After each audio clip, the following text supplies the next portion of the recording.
Sir, ചോദ്യം number 34 Shri Xavier Chittilappilly, ബഹുമാനപ്പെട്ട നിയമം, വ്യവസായം, കയർ വകുപ്പ് മന്ത്രി. സമയപരിധി. ഞാൻ ഉത്തരം മേശപ്പുറത്ത്. Yes, thank U.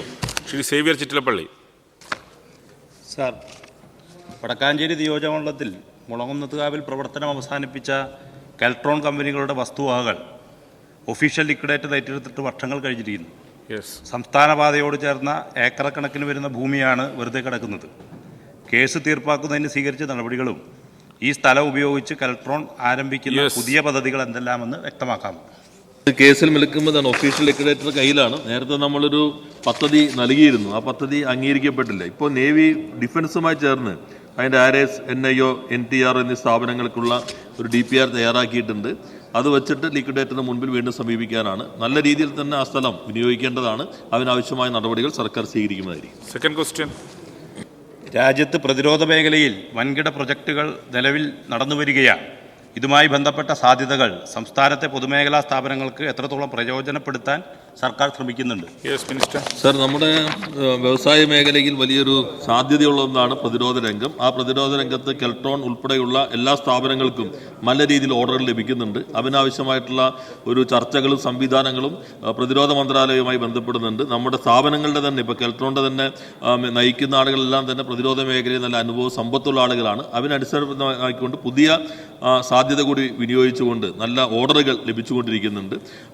സ്വകാര്യ സ്ഥാപനങ്ങൾക്കും ഈ ഡിഫൻസ് മേഖല ഇപ്പോൾ തുറന്നു കൊടുത്തതിൻ്റെ ഭാഗമായി നമുക്ക് സ്പേസിൻ്റെ ഒരു ഇക്കോസിസ്റ്റം തിരുവനന്തപുരത്ത് ശക്തമായി ഉള്ളതുകൊണ്ട് അതുകൂടി വിനിയോഗിച്ചുകൊണ്ട് ആ രംഗത്തും വ്യവസായങ്ങൾക്കുള്ള സാധ്യതകൾ സർക്കാർ വിനിയോഗിക്കാൻ ശ്രമിക്കുന്നു. ശ്രീ PV അൻവർ.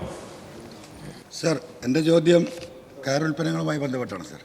സർ, ഈ കയർ ഉൽപ്പന്ന മേഖലയിൽ വലിയ പിന്തുണ നൽകിയ ഒരു ഗവൺമെൻറ്റാണിത്. സർ, ഇതിൻ്റെ വിദേശ വിപണനത്തിന് സർക്കാർ എടുത്ത നടപടികൾ എന്താണ്? ഇപ്പോഴുള്ള എക്സ്പോർട്ടിൻ്റെ സ്ഥിതി എന്താണ് എന്നറിയാം സർ. സാർ, കയർ മേഖലയ്ക്കകത്ത് പ്രതിസന്ധി പരിഹരിക്കുന്നതിന് പല രൂപത്തിലുള്ള നടപടികൾ സർക്കാർ സ്വീകരിച്ചിട്ടുണ്ട്. ഒരു വിദഗ്ധ സമിതിയെ വിനിയോഗിച്ചിരുന്നു, അവർ റിപ്പോർട്ട് ലഭിച്ചു. അപ്പോൾ വിപണിക്ക് ആവശ്യമായ ഉൽപ്പന്നങ്ങൾ നമുക്ക് ഇവിടെ നിർമ്മിക്കാൻ കഴിയണം. അതിന് ആവശ്യമായിട്ടുള്ള പരിശീലനം ഇപ്പോൾ മാസ്റ്റർ ട്രെയിനേഴ്സ് രൂപപ്പെടുത്താനുള്ള പരിശീലനം പൂർത്തീകരിച്ചു. അതിനുശേഷം കയർ മേഖല തൊഴിലാളികൾക്ക് അലവൻസ് കൂടി നൽകിക്കൊണ്ട് പുതിയ ഡിസൈനുകൾ പരിചിതമാക്കാനുള്ള ശില്പശാലകൾ കഴിഞ്ഞു. അതോടൊപ്പം തന്നെ വിപണി ഉറപ്പുവരുത്തുന്നതിന് പ്രധാനപ്പെട്ട എല്ലാ ഓൺലൈൻ സംവിധാനങ്ങൾ, ഇ-കോമേഴ്സ് സംവിധാനങ്ങൾ വിനിയോഗിക്കുന്നുണ്ട്. വാൾമാർട്ട് പോലെയുള്ള വലിയ നെറ്റ്വർക്ക് സംവിധാനത്തിന് കെയർ കോർപ്പറേഷൻ ഉൽപ്പന്നങ്ങൾ ഇപ്പോൾ ലഭ്യമാണ്. അപ്പോൾ ഈ പ്രതിസന്ധി മറികടക്കുമ്പോൾ നമ്മുടെ പുതിയ സാധ്യതകൾ വിനിയോഗിക്കാനും സർക്കാർ ഈ മേഖലയ്ക്കകത്ത് ശ്രമിച്ചുകൊണ്ടിരിക്കുകയാണ്. ശ്രീ PP സുമോദ്. സാർ, പൊതുമേഖലയിൽ പ്രവർത്തിക്കുന്ന ഏക ലാപ്ടോപ്പ് നിർമ്മാതാക്കളായ കൊക്കോണിക്സിൻ്റെ പ്രവർത്തനങ്ങൾ കൂടുതൽ മെച്ചപ്പെടുത്താൻ സർക്കാർ നടത്തിയ പ്രവർത്തനങ്ങൾ വിശദീകരിക്കാം. സാർ, നേരത്തെ കൊക്കോണിക്സ് തുടങ്ങിയപ്പോൾ നമുക്ക് 49 സ്വകാര്യ സ്ഥാപനങ്ങൾ 51 ആയിരുന്നു. അത് പല പ്രതിസന്ധികളെല്ലാം നേരിട്ടിരുന്നു. ഇപ്പോൾ നമ്മളൊരു ഡീംഡ് PSU ആക്കി അതിനെ കൺവെർട്ട് ചെയ്തു. 59% കെൽട്രോണായി. അതിൻ്റെ സ്വകാര്യ പാർട്ട്ണറായിട്ടുണ്ടായിരുന്ന UST ഗ്ലോബൽ അവർക്ക് 47% കുറഞ്ഞു. ഇപ്പോൾ അവർ പുതിയ ഒരു സംവിധാനത്തെ അവരുടെ ഷെയർ കൈമാറിയിട്ടുണ്ട്.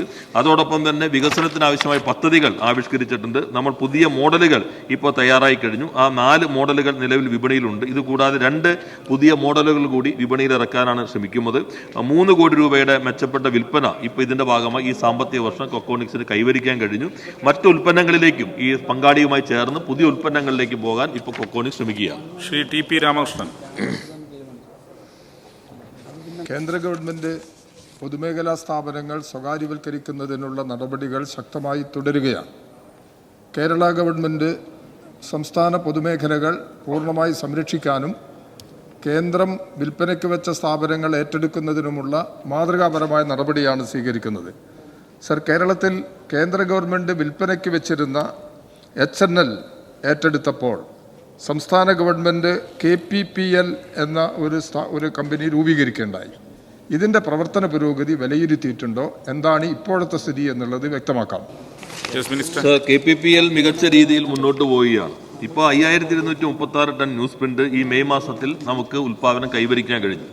മലയാളത്തിലെ മുൻനിര പത്രങ്ങൾ മനോരമ, മാതൃഭൂമി, ദേശാഭിമാനി, ഹിന്ദു, ചന്ദ്രിക ഉൾപ്പെടെയുള്ള എല്ലാ പത്രങ്ങളും, അതോടൊപ്പം തന്നെ ദിനതന്തി, ദിനകരൻ, ദിനമലർ, മാലെ, മലർ, തെലുങ്ക് ദിനപത്രങ്ങളായ സാക്ഷി, ആംബരജ്യോതി, നവതെലുങ്കാന, പ്രജാശക്തി, ഹിന്ദി ഗുജറാത്തി പത്രങ്ങളായ Dainik Bhaskar, Gujarat Samachar, Times of India, Business Standard, Financial Express, Deccan Chronicle, ഈ പത്രങ്ങളെല്ലാം സാർ അച്ചടിക്കുന്നത് സംസ്ഥാന ഗവൺമെൻറ് ഏറ്റെടുത്തിട്ടുള്ള KPPL ഉൽപ്പാദിപ്പിക്കുന്ന ന്യൂസ് പ്രിന്റ് ഉപയോഗിച്ചുകൊണ്ടാണ്. അത് നമുക്ക് എല്ലാവർക്കും അഭിമാനിക്കാവുന്നതാണ്.